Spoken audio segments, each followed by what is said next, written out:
परजीवी के द्वारा कौन कौन से रोग हैं जो कि तुम्हें देखने को मिलते हैं। माइकोबैक्टीरियम ट्यूबरकुलोसिस इसका एक महत्वपूर्ण फैक्टर है। कफ के दौरान ब्लीडिंग आने लगती है, बॉडी बिल्कुल सूख जाती है, जैसे कि एड्स हो गया और HIV इसका एक वायरस है। जीवाणु के द्वारा होने वाला एक रोग है जिसका नाम है, और जैसा कि आप जानते हैं कि सीटेट में ये वाला पॉइंट जो है माइक्रोब से कौन कौन सी डिजीज होती है बहुत ही ज्यादा इंपॉर्टेंट है, तो एक बहुत ही कम टाइम में इसको समझने की कोशिश करते हैं। ठीक है, नमस्कार साथियों, आज हम समझने वाले हैं सीटेट के लिए एक मोस्ट इंपॉर्टेंट टॉपिक जिसका नाम है सूक्ष्म जीवों से होने वाले प्रमुख रोग।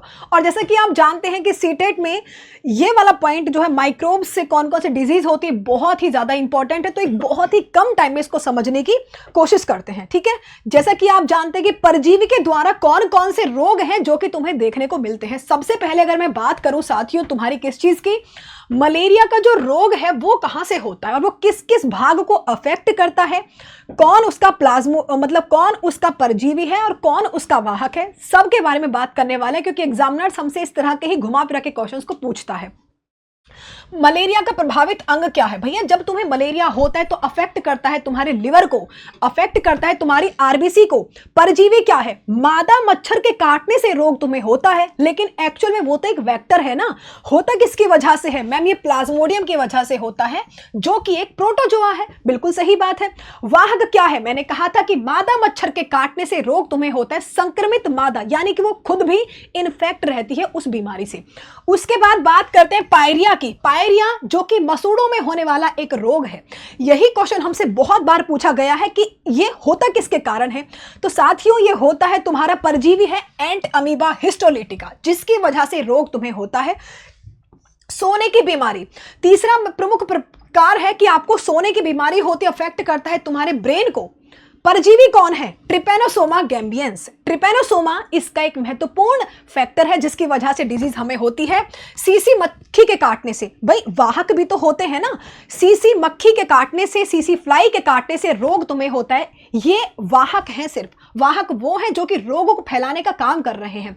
लेकिन मेन कौन है? मेन कौन होते हैं? मेन है ये परजीवी, जिनकी वजह से तुम्हें रोग हो रहा है। मैंने ऐसे ही कुछ डिजीज को आज यहाँ इंक्लूड किया जो कि एग्जाम में बार बार आते हैं, जिसमें से कि एक अनदर है पेचिस।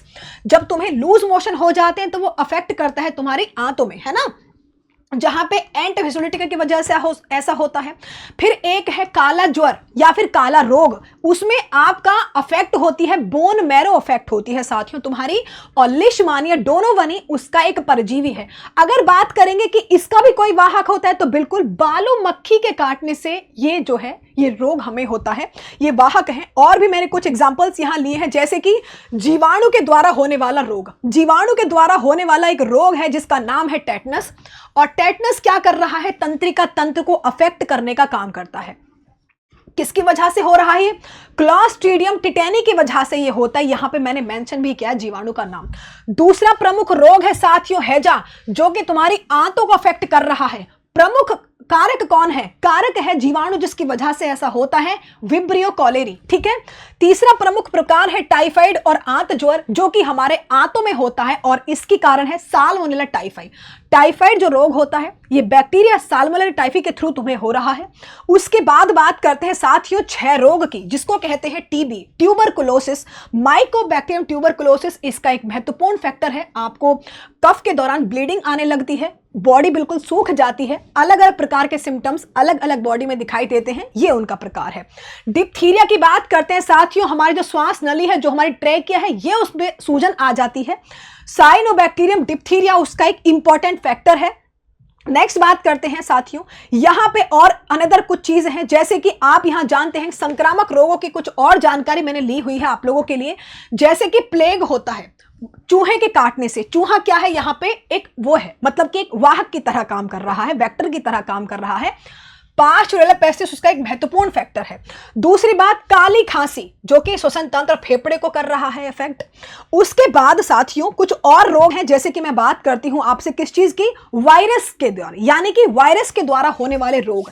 ये भी हमारे एग्जाम में बहुत ज्यादा हमसे पूछे जाते हैं, जैसे कि एड्स हो गया, जिसको कि एक्वायर्ड इम्यूनोडिफिशियंसी वायरस कहा जाता है। प्रतिरक्षा प्रणाली को आपका ये प्रभावित कर रहा है, और HIV इसका एक वायरस है। डेंगू और ज्वर हड्डी तोड़ बुखार होता है। इसमें ऐसा महसूस होता है कि आपका बदन टूट रहा है। इसकी वजह से होता है मादा एडीज और एडीज, यानी कि एडीज मच्छर के काटने से रोग तुम्हें हो रहा है। पोलियो जो कि एक वायरस डिजीज है, ऑलरेडी तंत्रिका तंत्र को, रीढ़ की हड्डी को अफेक्ट कर रहा है। आपने देखा होगा कि पोलियो के जो पेशेंट होते हैं वो ठीक से चल नहीं पाते क्योंकि उनका जो सिस्टम है, तंत्रिका तंत्र, ये सपोर्ट नहीं कर रहा होता, उसमें ही कमी होती है, तो ये डिजीज आपको देखने को मिलती है। नेक्स्ट बात करते हैं साथियों इन्फ्लुएंजा। ये भी एक वायरल डिजीज है जो कि मिक्सो वायरस से हो रहा है। उसके द्वारा साथियों यहां पे कुछ और डिजीज हैं, जैसे कि अगर मैं बात करूंगी आपसे, छोटी माता वेरियोला वायरस से हो रहा है, गल्स हुआ आपका हो रहा है मम्प्स वायरस से, खसरा वो भी वायरस से हो रहा है, पीलिया या पामला रोग कहते हैं वो भी वायरस की वजह से हो रहा है, रेबीज जो हो रहा है साथियों ये भी आपका किसकी वजह से, ये सभी के सभी जो है, हर्पीज हुआ, मेनिंजाइटिस हुआ, रेबीज हुआ, सभी वायरस की वजह से आपके देखे जाते हैं। यहां पे कवक के द्वारा होने वाले कुछ लक्षण मैंने और लिए हैं कि कवक के द्वारा कौन कौन से रोग होते हैं साथियों। तो दमा जो तुम्हें घुटन होती है, फेफड़ों में ये अफेक्ट करता है, फेफड़ों को ये हो रहा है तुम्हारा किससे, कवक से। कुछ एलर्जिक रीजंस होते हैं जिसकी वजह से ऐसा हो रहा है, ठीक है। गंजापन हो जाता है, सिर के बाल उड़ जाते हैं, टीनिया कैपिटिस जो कि एक कवक है जिसकी वजह से ऐसा हो रहा है। दाद हो जाता है, आपने कभी कभी देखोगे बारिश के मौसम में या नॉर्मल किसी भी एक टेम्परेट रीजन में तुम्हें दाद हो जाते हैं, वो एक कवक की वजह से कहते हैं ट्राइकोफाइटॉन। नेक्स्ट बात करते हैं एथलीट फुट, मतलब कि त्वचा के मुलायम भाग उससे अफेक्ट हो रहे हैं और ट्राइकोफाइटॉन ही उसका मेन रीजन होता है। तो इस सेशन में हमने आज कवर किए हैं कुछ बैक्टीरिया की इंपॉर्टेंट डिजीज, कुछ वायरस की इंपॉर्टेंट डिजीज और कुछ कवक से होने वाली इंपॉर्टेंट डिजीज। कमेंट करके बताना कि आज का सेशन आपको कैसा लगा, और इस तरह की इंफॉर्मेशन के लिए हमारा टीचिंग बाय रोजगार विद अंकित को सब्सक्राइब करना बिल्कुल नहीं भूलना है। धन्यवाद।